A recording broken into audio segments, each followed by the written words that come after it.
Hi, this is Brian from Enlightenspeed, and today we're doing part 3, the final part of our How to Make a Superpower Drum Machine with LaunchEon tutorial. And we'll start by just quickly recapping where we were. So this is what our beat sounds like so far. Okay, so our first task, we're going to remove the locks, and this gets us to an appropriate start point from which we can move on and show you our first big trick for today, which is duplexing the devices. So what is duplexing? Well, basically it's a fancy term for doubling everything up. More specifically, we are setting up 2 drum sequencers going to 2 oomph clubs, plus 2 sequencers going to 2 oomph retros. This might sound like it's going to get seriously congested with 4 drum machines, but what we'll actually do is use 2 half oomph clubs and 2 half oomph retros and 4 half drum sequencers. And you'll see that this gives us much more flexibility over the sound, as we can patch flick for half drum machines, which you can basically think of as a single row on like a Kong or an MPC. And sequencer wise, it means that there's 4 lanes controlling the output rather than 2. Now, there are 5 stages to expanding from 2 machines to 4, so it's worth saving this template in its current phase and then saving it again once this work is done, under a different name of course, so that you have 2 different templates. So, stage 1, both the drum sequencer and the first oomph club highlighted, hold control and drag the second copy just beneath it. And then again for the oomph retro, highlight both devices, then hold control and drag.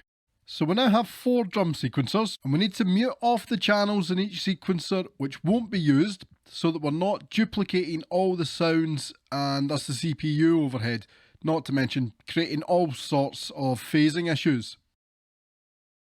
One drum sequencer should mute the top half while the other mutes the bottom half.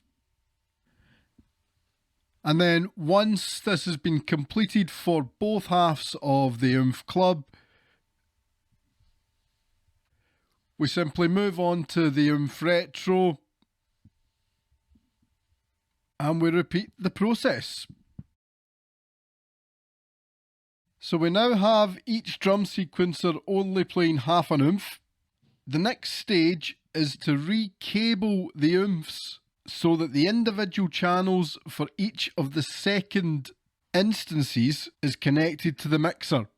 So first up, we'll break the connections for the second 4 ports, the second half of the oomph club, and we'll fold that oomph and also fold the mixer just to make things easier. And we then cable up the second half of the ports on the second oomph to ports 5 through 8 on the mixer. And once this is done, we then repeat the process for the oomph retros. And by the miracle of television, that's all done. Now, you may remember in the first tutorial that we cabled up LaunchEon's first 2 pattern ports, connecting them to the Combinator and then programming the Combinator. So very quickly, just go ahead and do this for pattern ports 3 and 4, and you might wish to reorganize them in the Combi programmer as well, just so that 1 and 2 are going to oomph club and 3 and 4 are going to oomph retro. And so our final action is just to set up our presets, and we're basically just extending them from 2 pattern ports to 4 pattern ports. And it might be the case that for some people, this is where the penny drops for why we're duplexing. And it's because every randomized pattern is doubled up in the number of possibilities it has. Let's have a listen.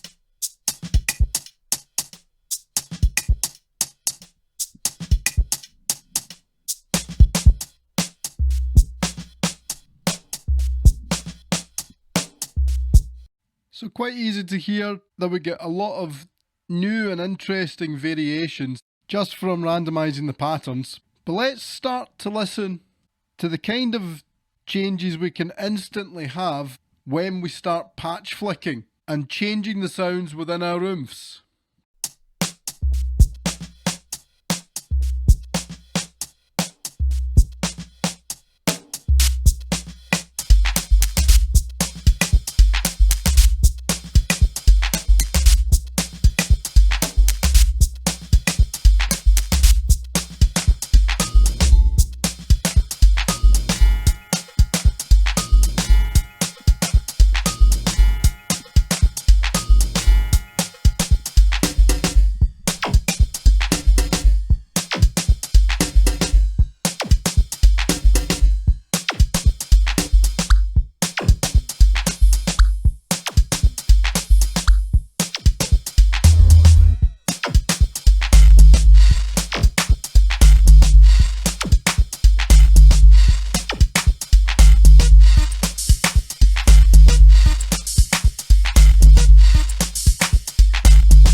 So pretty good so far. The sonic flexibility really improving the experience of using the oomph as well. I would say if you're following along, this is another good time to do another template save. We still haven't added the effects in yet. We'll start to do this just now, but I'll try and keep this relatively short and sweet, as different people will have different ways for doing this, and a full treatment would prove to be very time consuming. And it's also the case that when you save your final template, you want a general picture of effects rather than being too precise, because it is a template after all. Precision is really for the individual tracks once the sounds have been finalised, while this template is for patch flicking, finding sounds, finding grooves. Both LaunchEon and the Combinator are more than capable of doing track-focused work in a more deliberate manner, but this is a radically different workflow and use strategy. We'll cover that kind of thing in another tutorial at a later date. But for now, we'll move on with the sends.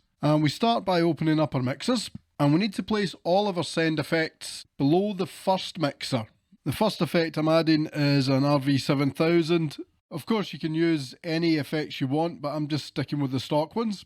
Next, I'm adding in a delay, then adding a pulverizer for a bit of dirt, and lastly, an alligator. This is a good general set, but remember to experiment as much as you can. And next we have a little recabling to do, where we're simply taking the return path cable or cables and connecting them in sequence to the last 4 channels of the first mixer, which, as you can see, we've also cabled up both the level and CV ports for. So these are all connected to LaunchEon. So next we need to set up the sends themselves. And we want to use the Combinator to group the controls, which will make it easier to experiment with our grooves once we start patch flicking and randomizing. And once again, by the miracle of television, I have this already prepared to save you the tedium of watching someone program the Combinator for 10 minutes. We only have 4 controls here, as some of you are not on Reason 12 yet, and all I have done is set each of the non-kick sends to a global control on the Combinator, which controls all the sends for the effect in question. In a track-focused environment, once all the sounds and grooves are ready for mixing, etc., the next logical step would be to break these down into smaller groups, where you had the snares on one control, the hats on another, etc. Another strategy, and one which is possibly more suitable for those still on the old combi, is just to group them as all snare sends, all hat sends, etc., where a single knob is then controlling all the send values per channel rather than per effect. Remember, of course, that there is still a limit to the number of assigns possible in the old Combi, but you may even prefer doing it that way in the Combi 2 as well. So time for another quick jam, and we'll finish off here doing some movements with the send effects as well as further randomizations and further patch flicks. Let's see how we got on.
So that's us.